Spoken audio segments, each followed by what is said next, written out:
The Great Council chamber of New Geneva Station buzzed with worried voices from across the galaxy. Representatives from dozens of worlds sat in their assigned sections, their different forms creating a rainbow of colors and shapes under the bright lights. The crystalline Zealoth clicked their glass-like fingers against their desks. The water-dwelling Mora splashed nervously in their mobile tanks. The insect-like Kresh rubbed their wing covers together in agitation. All eyes turned toward the human section where Ambassador Hana sat perfectly still. Her dark hair was pulled back in a simple style. Her black suit showed no decoration or medals. She looked calm, almost bored, as if the emergency session was just another routine meeting. This attitude made the other species even more nervous. Counselor Vex of the Zealoth Federation stood up. His crystal body caught the light and threw rainbow patterns across the chamber walls. When he spoke, his voice rang like distant bells. We gather today because of serious concerns about human behavior after the recent conflict with the Vorthak Empire, Vex announced. 3 standard months have passed since the war ended, yet humans show no proper response to their victory. Murmurs spread through the chamber. The Mora representative, Counselor Blue, raised one of her tentacles from her water tank. Where are your victory parades? Where are your monuments to fallen heroes? Where are your celebrations? Ambassador Hana stood slowly. She was not tall compared to many species in the room, but something about her presence made everyone pay attention. She placed her hands behind her back and looked around the chamber with steady eyes. Honored counselors, Hana said in a clear voice, we appreciate your concern for human welfare. However, I must ask why our post-war behavior troubles you so much. A Kresh counselor named Zik buzzed his wings angrily. Your soldiers returned from battle and simply went home. No ceremonies, no speeches, no public gatherings. They act like nothing happened. This is not normal behavior for any species we know. They seem damaged, added Counselor Blue. Our medical experts believe humans may suffer from some form of mental breakdown after combat. Perhaps your species lacks the proper psychological framework to process victory or defeat. Hana nodded as if considering this seriously. I see. You believe we are somehow broken because we do not celebrate war. Not broken, Vex corrected quickly. Perhaps just different. But this difference concerns us. Other species either feast after victory or mourn after defeat. Humans do neither. You simply become quiet. This silence worries your allies. Captain Suna entered the chamber from a side door. She wore a simple military uniform with no bright colors or shiny medals. Her face showed no emotion as she walked to stand beside Ambassador Hana. Several counselors shifted uncomfortably at her arrival. May I present Captain Suna, Hana said. She commanded human forces during the final battle against the Vorthak. Perhaps she can help explain our perspective. Captain Suna stepped forward slightly. Her voice was steady and professional. Counselors, I fought in 17 battles during the Vorthak conflict. I saw good soldiers die. I watched enemy soldiers fall. I ordered actions that ended lives on both sides. When the war ended, I felt no desire to celebrate these events. But you won, Counselor Zik buzzed. Your forces achieved total victory. The mighty Vorthak Empire surrendered without conditions. This should bring joy and pride. Captain Suna looked directly at the Kresh counselor. Respected Zeke, tell me what brings joy in the death of beings who fought for what they believed was right. The chamber fell silent. Several counselors exchanged glances. Counselor Vex tried again. Captain Suna, we do not celebrate death. We celebrate the protection of our people, the defense of our values, the courage of our warriors. And humans do not celebrate these things? Asked Counselor Blue. Lieutenant Yuna entered the chamber carrying a small data pad. She was younger than Captain Suna, but carried herself with the same quiet dignity. She handed the pad to Ambassador Hana and took a position slightly behind the other humans. Counselors, Ambassador Hana said, glancing at the pad. Perhaps I can share some information that might help you understand. Lieutenant Yuna has compiled data about human post-war activities from the past 3 months. She activated a holographic display that showed various statistics and images above the center of the chamber. Since the end of the Vorthak conflict, human medical teams have treated over 50,000 wounded Vorthak soldiers. Human engineers have rebuilt damaged infrastructure on 6 Vorthak worlds. Human teachers have established educational exchanges with former enemy colonies. The display showed images of human medics working alongside Vorthak doctors, human engineers repairing cities, human children learning beside young Vorthak. This makes no sense, Counselor Zik buzzed loudly. You help those who tried to destroy you. Why? Captain Suna answered. Because the war is over. The Vorthak are no longer our enemies. They are simply beings who need help. But they attacked you first, Counselor Blue pointed out. They declared total war on humanity. They showed no mercy. That is correct, Ambassador Hana agreed. However, their actions do not determine our actions. We choose how to behave based on our own values, not on what others do to us. The chamber erupted in confused chatter. Several counselors spoke at once, their voices mixing into a wall of sound. Ambassador Hana waited patiently for quiet to return. Honored counselors, she said when the noise died down. I believe your confusion comes from a fundamental misunderstanding about human nature. You assume we process war the same way other species do. This assumption is incorrect. Then explain it to us, demanded Counselor Vex. Help us understand why your species behaves so strangely after conflict. Ambassador Hana looked around the chamber, meeting the eyes of representatives from dozens of worlds. Her expression remained calm and serious. Very well, she said finally. But to explain human behavior after war, I must first help you understand how humans think about war itself. This may take some time. We have time, Counselor Blue assured. Her Ambassador Hana nodded slowly. Then let me tell you about the weight that every human carries when they choose to fight. Let me explain why our wars always end in what you call hushed finality. And perhaps you will understand why we cannot celebrate something we wish never had to happen at all. The chamber fell completely silent. Every being present leaned forward slightly, waiting for the human ambassador to continue her explanation. Outside the great windows of the council chamber, stars shone in the eternal darkness of space. Silent, witnesses to the conversation that would change how the galaxy understood humanity forever. Ambassador Hana activated another holographic display in the center of the council chamber. The image showed a star map with several red dots marking battle locations. 6 months ago, Hana began, the Vorthak Empire sent their war fleets toward human space. They believed they would face enemies who fought like themselves, with honor codes, ritual challenges, and glory-seeking warriors. The display changed to show massive Vorthak warships. Their hulls were decorated with bright colors and symbols of past victories. Each ship looked like a work of art, designed to inspire fear and respect. The Vorthak are a proud species, Captain, Suna explained. They have fought wars for thousands of years. To them, battle is the highest form of expression. They expected us to meet them with equal pride and spectacle. Counselor Vex clicked his crystal fingers. We know of Vorthak military traditions. They are honorable opponents who follow strict rules of warfare. Indeed, Hana agreed.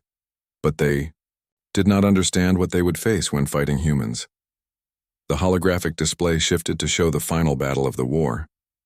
Captain Suna stood straighter as images of her own ship appeared in the projection. I commanded the human fleet that met the Vorthak forces at the Kepler Junction, Captain Suna said.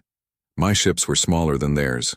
We had no colorful decorations or victory banners. Our hulls were plain gray metal designed only to function efficiently. Lieutenant Yuna stepped forward. I was communications officer on the flagship. When the Vorthak commander opened communications, he challenged Captain Suna to single combat between champions. This is their traditional way to begin important battles. What did you do? Asked Counselor Blue, her tentacles swaying with curiosity. Captain, Suna looked directly at the Mora representative.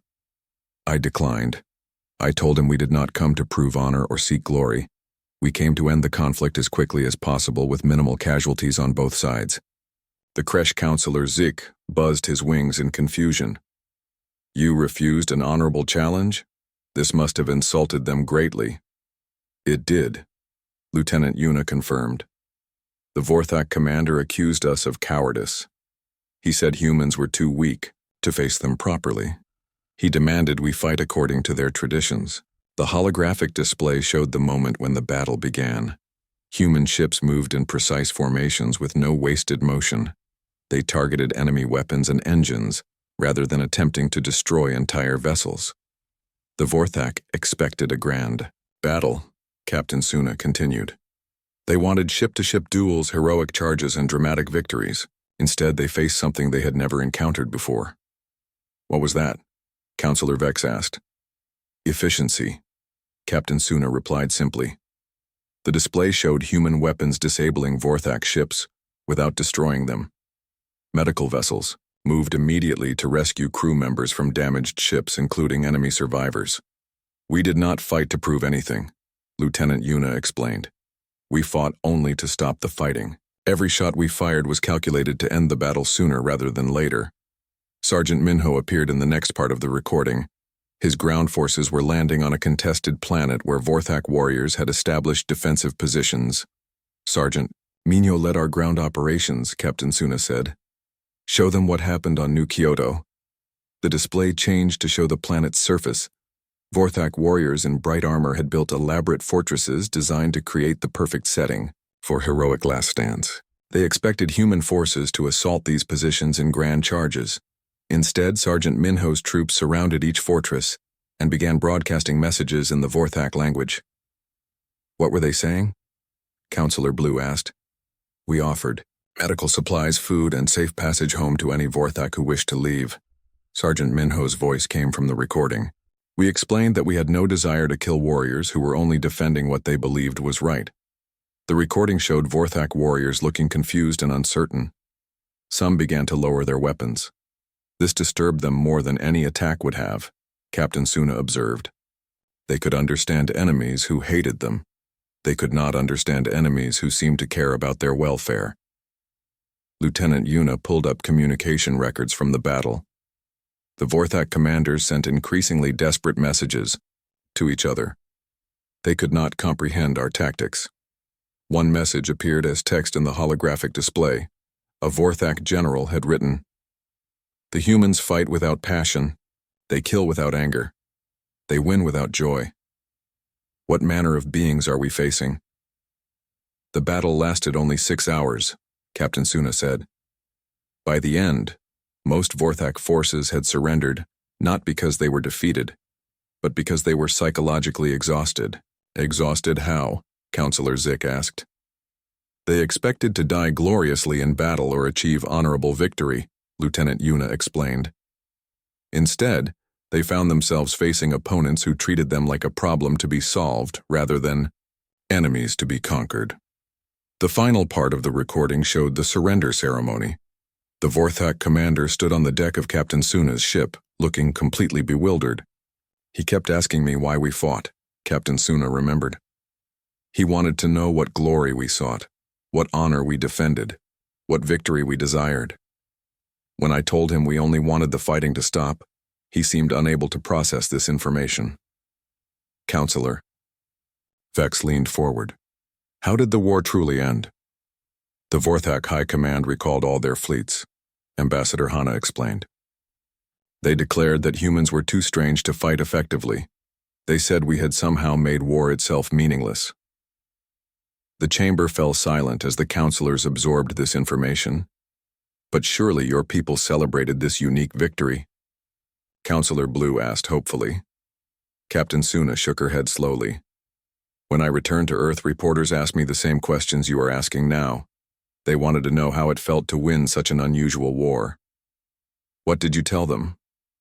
I told them the truth, Captain Suna replied. I felt tired. I felt sad for all the Vorthak warriors who died confused and far from home. I felt responsible for every life lost, even though the war was not of our choosing. Lieutenant Yuna nodded in agreement. Our crews returned home quietly. No parades, no ceremonies. We had done what was necessary, but there was nothing to celebrate in that necessity. This is what concerns us, Counselor Vex admitted. Your victory was remarkable, yet you treat it like a tragedy. Ambassador Hana looked around the chamber. Perhaps now you begin to understand the weight that humans carry. We do not see war as glorious or honorable. We see it as a failure of better solutions. The holographic display faded, leaving the council chamber in thoughtful silence. Ambassador Hana gestured to Lieutenant Yuna, who activated a new holographic display.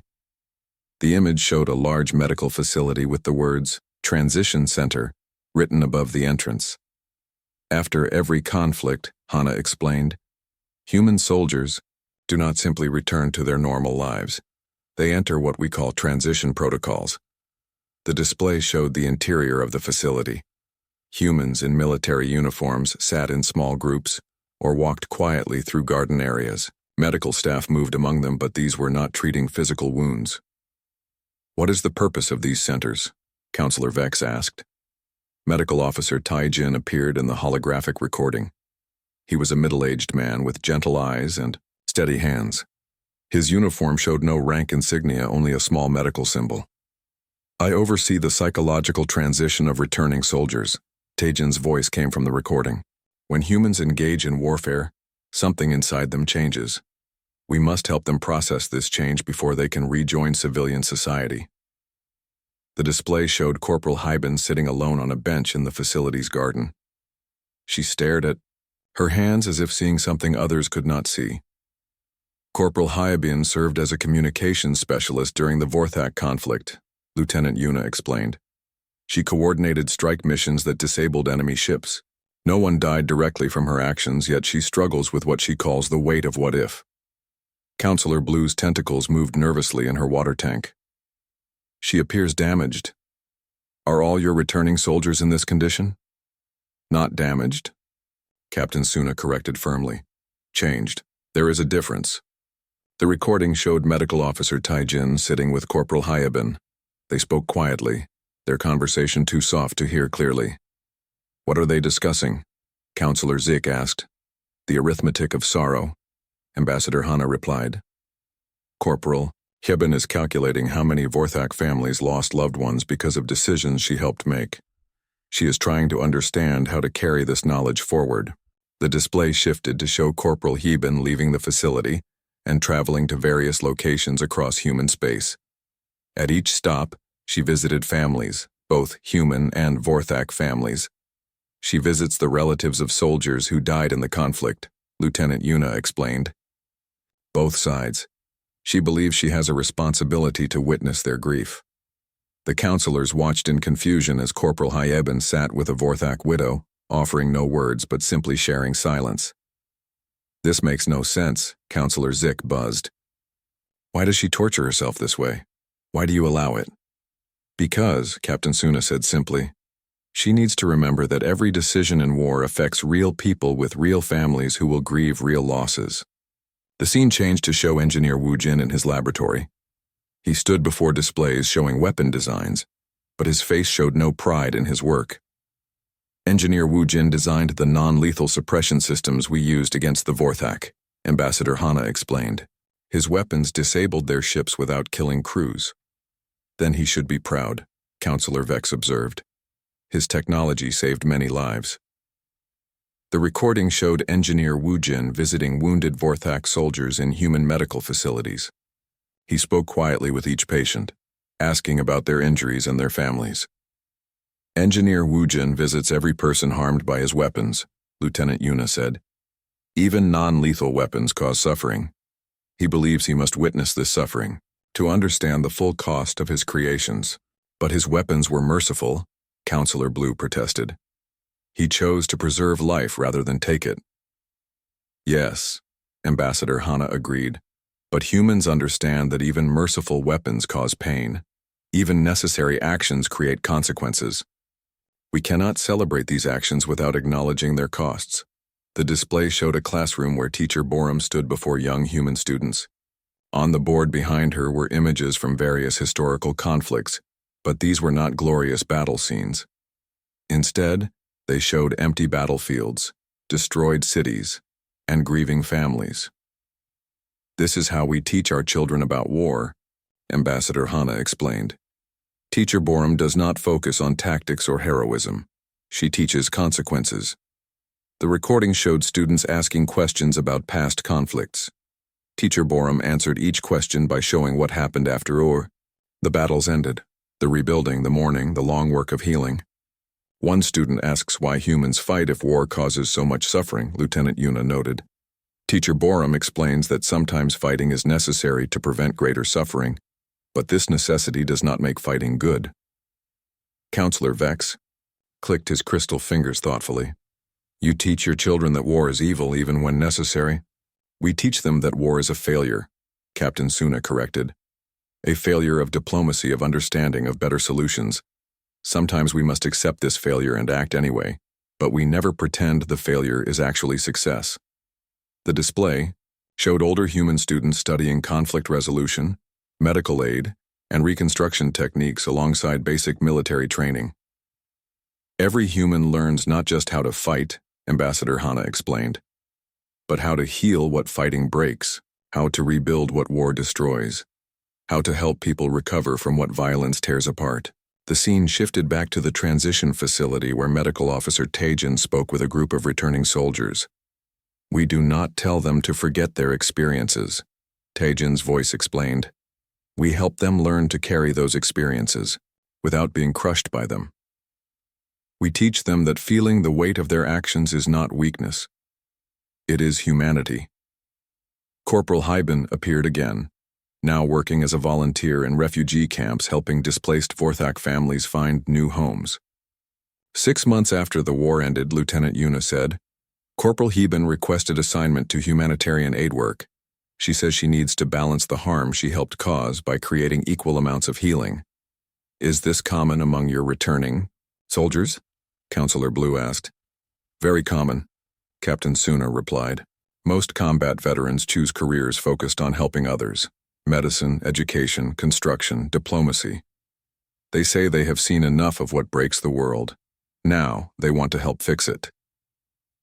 The display showed statistics. 90% of human combat veterans eventually worked in careers dedicated to helping others. Your soldiers become healers, Counselor Vex observed with surprise. They become complete humans again, Ambassador Hana corrected. The part of them that learned to cause necessary harm must be balanced by the part that creates unnecessary good. The recording ended with Engineer Wu Jin teaching young students how to design medical equipment instead of weapons. This is why we do not celebrate after wars, Captain Suna said quietly. How can we celebrate when our people carry such weight? How can we have parades when our veterans spend their days trying to repair what they had to break? The council chamber remained silent as the implications sank in. Ambassador Hana activated a new section of the holographic display, showing images from throughout human history. Ancient battlefields, medieval castles, industrial war zones, and space battles flickered across the projection. To understand why humans behave this way after the Vorthak conflict, Hana said, you must understand that this pattern is not new. Humans have always approached the end of war with what you call hushed finality. The display showed ancient human warriors returning from battle. Instead of victory celebrations, the images depicted quiet ceremonies where soldiers placed their weapons in temples and spoke the names of enemies who had died. Even in our earliest recorded history, Lieutenant Yuna explained, human cultures developed similar responses to warfare. Soldiers would undergo purification rituals before returning to their families. They believed they carried the spirits of those they had killed and needed time to honor them properly. Dr. Kyungmin appeared in the next recording. She was a xenopsychologist who studied how different species processed conflict and trauma. Her laboratory was filled with brain scans and behavioral charts from dozens of species. I have spent 20 years studying post-war psychology across the galaxy, Dr. Kyungmin said to a group of alien researchers. What humans do after fighting is unique among all species we have encountered. The display showed comparative brain scans. Vorthak brains after victory showed increased activity in reward centers. Zealoth brains after defeat showed activity in areas associated with planning revenge. Human brains after both victory and defeat showed activity in regions linked to empathy and long-term consequence evaluation. Most species process war as either reward or punishment, Dr. Kyungmin explained. Winners feel good, losers feel bad, and both responses motivate future behavior. Humans process war as a complex moral equation that must be balanced. One of the alien researchers in the recording asked why human brains had evolved this way. Humans are social creatures who survived by cooperating in large groups, Dr. Kyungmin replied. If they celebrated violence too much, their own societies would tear themselves apart from internal conflict. They evolved psychological mechanisms that make violence feel costly, even when it is successful. The scene shifted to show Professor Dong-hyun teaching a class on human military history at the Galactic University. His students were young aliens from various species, all looking puzzled by his lesson materials. Professor Dong-hyun teaches courses on human warfare to other species, Ambassador Hana explained.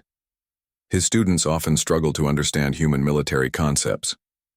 In the recording, a young creche student asked why humans did not build monuments to their greatest military victories, like other species did.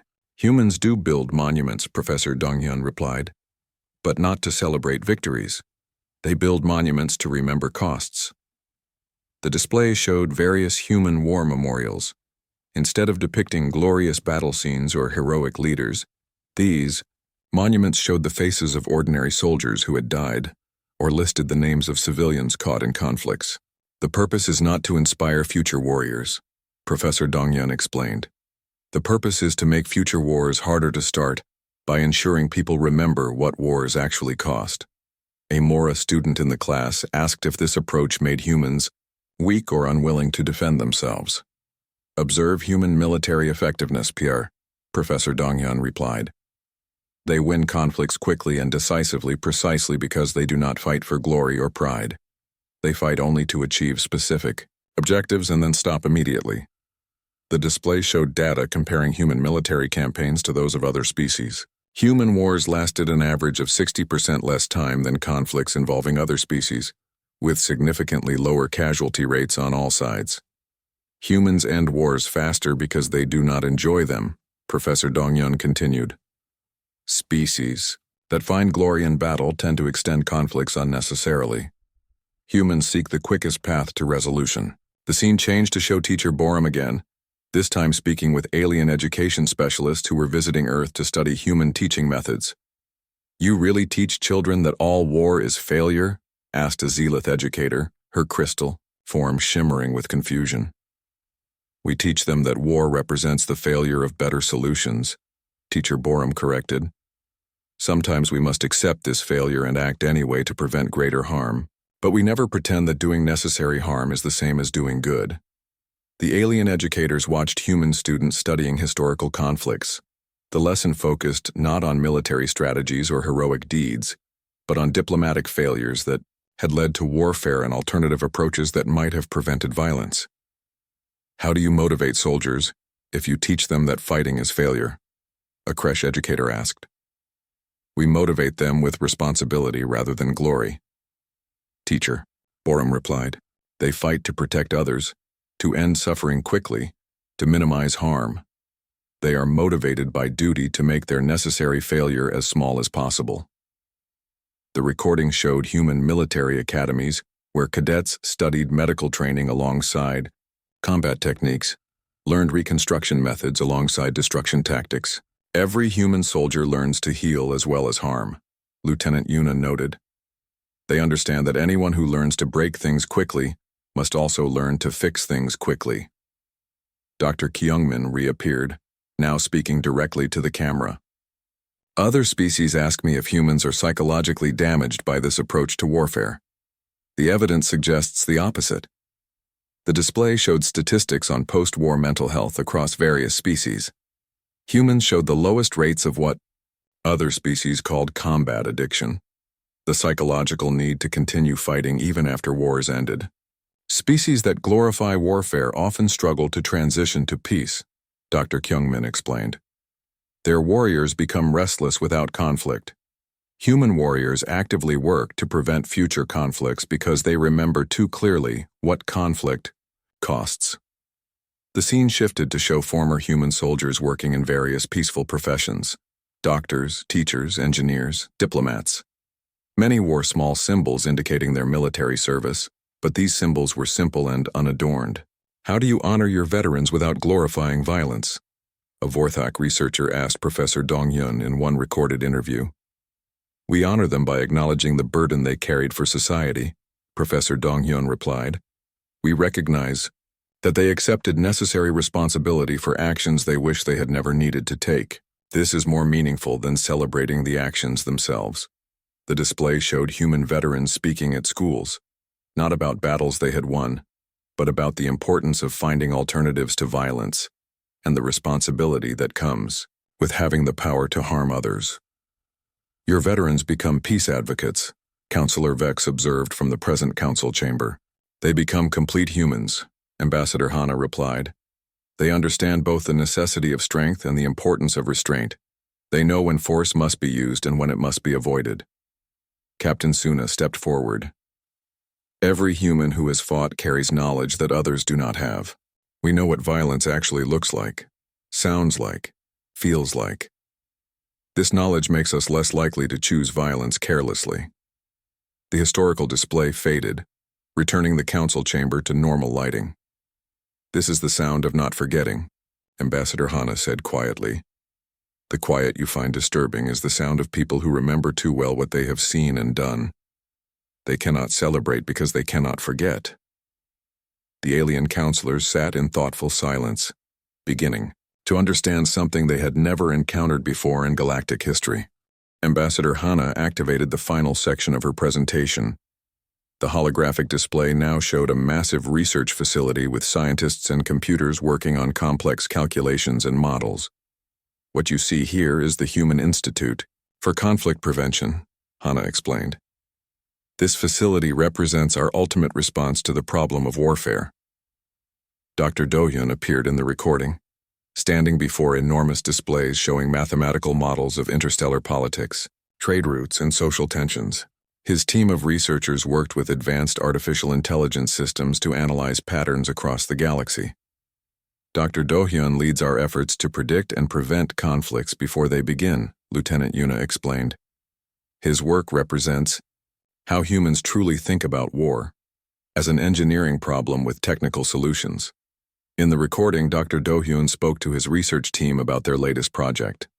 We are not trying to predict who will win future wars, he said.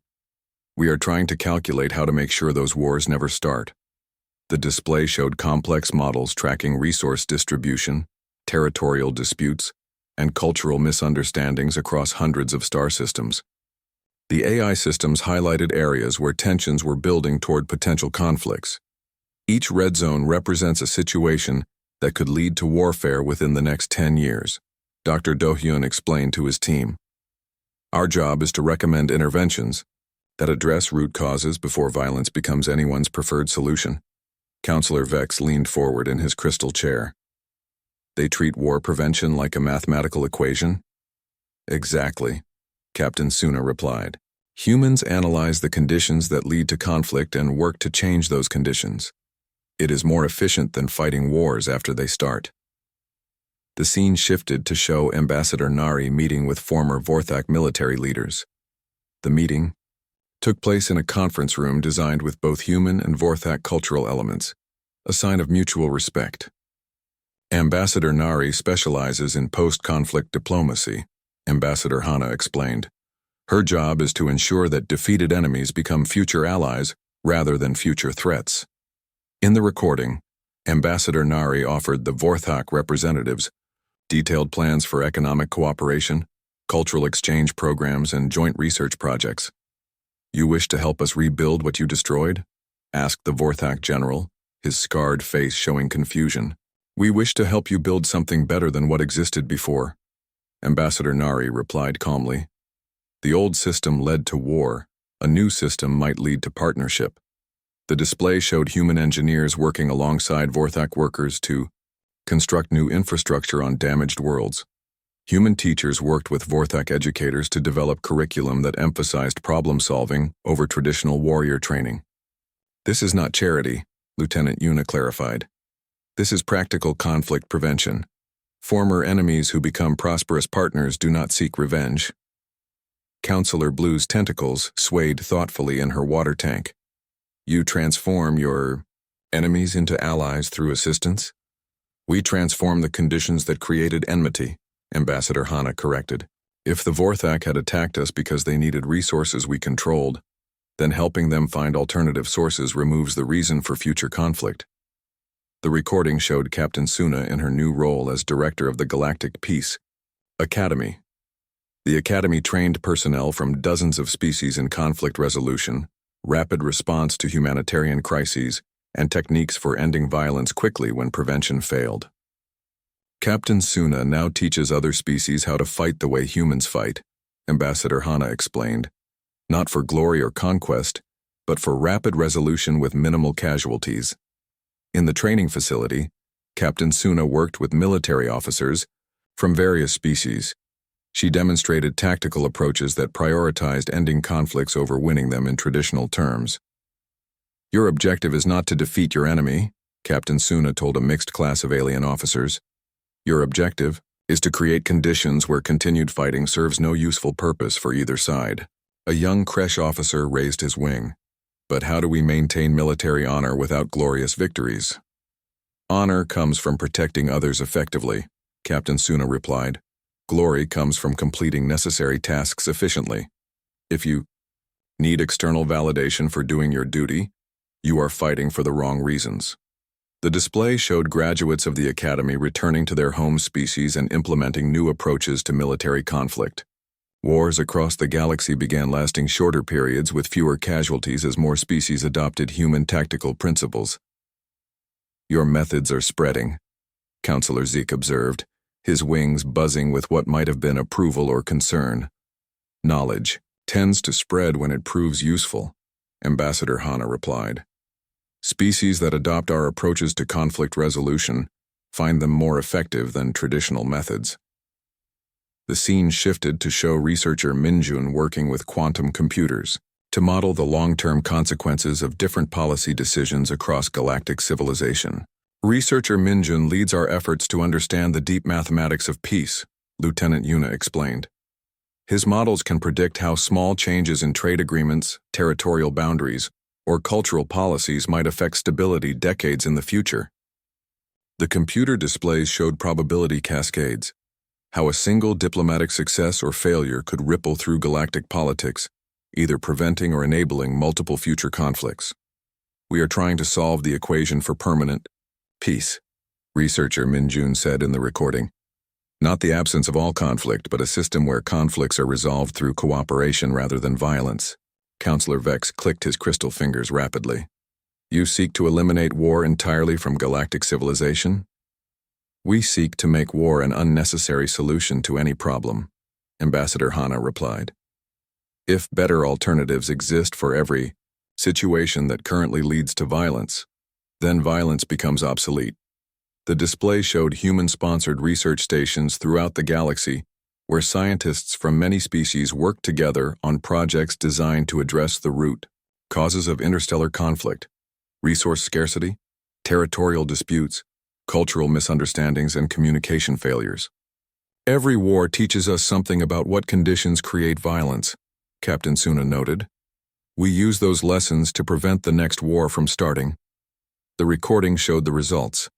Galaxy-wide conflict statistics showing a steady decline in the frequency and intensity of wars over the past century, as human methods spread to other species. Your approach appears to be succeeding, Counselor Blue observed. Early results are promising, Ambassador Hana agreed. But humans understand that this work is never finished. Peace is not a destination you reach once and then maintain. It is a process you must actively sustain. The final part of the display showed human children learning alongside young beings from dozens of other species in integrated schools throughout human space. The next generation grows up thinking of former enemies as classmates and potential colleagues, Lieutenant Yuna pointed out. This makes future conflicts between these species much less likely. Dr. Do-hyun appeared one more time, speaking directly to the camera. Humans have learned that the most effective way to win wars is to prevent them from happening. The most honorable victory is the battle you never had to fight. The holographic display faded, leaving the council chamber in contemplative silence. This is what we do instead of celebrating, Ambassador Hana said quietly. While other species build monuments to past victories, we build systems to prevent future defeats for everyone. 1 year had passed since Ambassador Hana's presentation to the Galactic Council. The same great chamber now hosted an emergency session, but the atmosphere was different. Instead of confusion and concern about human behavior, there was urgent need for human help. Councillor Vex stood before the assembly, his crystal form dimmer than usual. The conflict between the Keth Empire and the Doro Federation has escalated beyond all diplomatic solutions. Both sides have mobilized their full military forces. They expect a war that will last decades. Councillor Blue rippled nervously in her water tank. The Keth seek to reclaim territories they believe the Doro stole centuries ago. The Doro fight to protect colonies their people have called home for generations. Neither side will compromise. Initial battles have already begun, Councillor Zik added, his wings buzzing with agitation. Both species follow traditional warfare patterns. They compete for glorious victories and honorable defeats. The conflict could consume entire star systems. Ambassador Hana sat quietly in the human section, unchanged from a year ago. Her expression remained calm and professional as she listened to the crisis briefing. We have tried all conventional diplomatic approaches, Councillor Vex continued. The Keth and Doro refuse mediation. They say this conflict can only be resolved through strength of arms and tests of honor. How many casualties do you project? Ambassador Hana asked quietly. Conservative estimates suggest 50 million dead on each side before either achieves decisive victory, Councillor Blue replied grimly. The war could last 20 years or more. Ambassador Hana nodded slowly. And you want human intervention? Not your military might, Councillor Vex clarified quickly. Your methods. We have observed the results of human conflict resolution techniques. Wars involving human-trained forces end faster with fewer casualties. We formally request human assistance in resolving this conflict, Councillor Blue announced. Not to help either side win, but to help both sides stop fighting. The chamber fell silent as representatives from dozens of worlds waited for the human response. We accept, Ambassador Hana said simply. 3 days later, Commander Jinsu arrived at the conflict zone with a small human task force. His fleet consisted of just 12 ships, tiny compared to the massive armadas the Keth and Doro had assembled for their war. The Keth and Doro fleets faced each other across the disputed Kepler Nebula, both sides prepared for epic battles that would be remembered in their histories for millennia. Colorful banners flew from their warships. Ritual challenges echoed across communication channels. Commander Jinsu's plain gray ships positioned themselves between the two fleets. I am Commander Jinsu of the Human Peacekeeping Force. His voice broadcast to both sides. This conflict serves no useful purpose and will now end. The Keth Admiral responded with outrage. Humans have no authority here. This is a matter of honor between ancient enemies. Withdraw your ships or be destroyed alongside the Doro cowards. The Doro commander was equally angry. We did not request human interference. This war will determine which species has the right to these territories.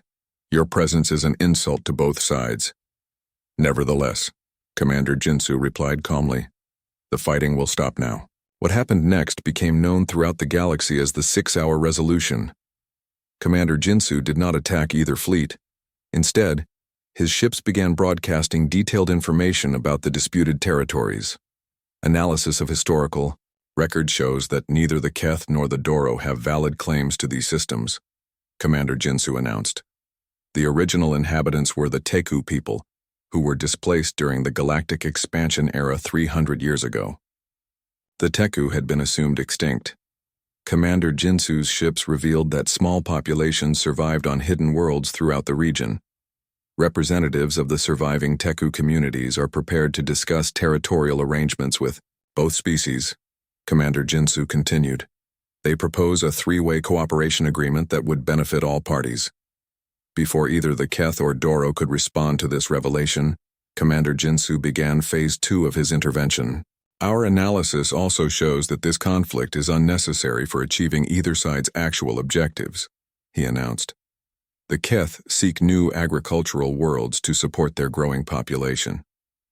The Doro need rare minerals for their industrial expansion. Commander Jinsu's ships transmitted detailed resource surveys of unclaimed systems that could meet both species' needs better than the disputed territories. Alternative locations have been identified that offer superior resources without requiring conflict, he explained. Cooperative development of these alternatives would be more profitable than fighting over inferior territories. The Keth admiral tried to maintain the traditional approach. This is not about resources. This is about honor and the right of conquest. Honor is earned through protecting your people and securing their future, Commander Jinsu replied. Conquest that enriches enemies and impoverishes your own citizens serves no honorable purpose. Phase 3 began immediately. Human medical ships started treating wounded from the preliminary skirmishes, soldiers from both sides together in the same facilities. Your wounded receive the best medical care available, Commander Jinsu informed both fleets. They will recover faster and more completely than in your own medical facilities. This is offered freely to demonstrate human commitment to preserving life. Keth and Doro officers found themselves recovering in adjacent beds, cared for by the same human medical teams. Many had never seen members of the opposing species up close as individuals rather than enemies. By the end of the first day, both fleets were receiving detailed economic projections showing how cooperative development would benefit both species, more than victory in war. By the end of the second day, Keth and Doro representatives were meeting with Teku survivors to discuss shared governance of the disputed territories. By the end of the third day, advanced teams from both species were surveying the alternative systems Commander Jinsu had identified. On the sixth day, the Keth admiral and Doro commander met aboard Commander Jinsu's flagship to sign a cooperation agreement. How did you do this? The Keth admiral asked. 6 days ago, we were prepared to fight for 20 years. We identified what you actually needed and found better ways to achieve those goals, Commander Jinsu replied. Fighting was never the optimal solution to your real problems. The Doro commander looked confused. But where is your victory? Your people stopped a major war, saved millions of lives, created a three-way alliance. Why are you not celebrating? Commander Jinsu's expression remained neutral. Because this was not a victory. This was successful problem-solving. The real victory will be if similar conflicts never develop in the first place. The signing ceremony was brief and practical. No grand speeches, no ceremonial exchanges, no declarations of eternal friendship. Just signatures on agreements and schedules for implementation. Commander Jinsu's fleet departed as quietly as it had arrived. Back in the Galactic Council chambers, Councillor Vex addressed the assembled representatives. The Keth-Doro conflict is resolved. The human task force ended a potential 20-year war in less than a week. How do we thank them? Councillor Blue asked. What honor can we offer for such an achievement? Ambassador Hana stood slowly. The greatest honor you can offer is to learn from what happened and apply those lessons to prevent future conflicts. Will you teach us? Councillor Zik asked. Will you share your methods with all species? We have always been willing to teach, Ambassador Hana replied. The question is whether you are ready to learn that true strength lies not in winning wars, but in making wars unnecessary. The council chamber fell into what had once been called disturbing silence but was now recognized as thoughtful contemplation. We understand now, Councillor Vex said finally. The quiet you maintain after conflicts is not emptiness. It is the sound of minds working to ensure such conflicts never happen again. Ambassador Hana nodded. Every human war culminates in hushed finality because we refuse to celebrate what we hope never to repeat. Our silence speaks of determination to make each war the last war. As the session ended, the human delegation departed in their characteristic quiet manner. But this time, the alien representatives understood that the silence carried a message, more powerful than any victory celebration. Outside the great windows of the council chamber, stars shone in the eternal darkness of space. witnesses to a galaxy slowly learning that the most profound victories are often the quietest ones. In schools throughout human space, young beings from dozens of species studied together, learning that former enemies could become future friends. The next generation would grow up in a universe where war was increasingly seen not as glorious tradition, but as failed problem-solving. The mathematics of peace continued its quiet work, one prevented conflict at a time.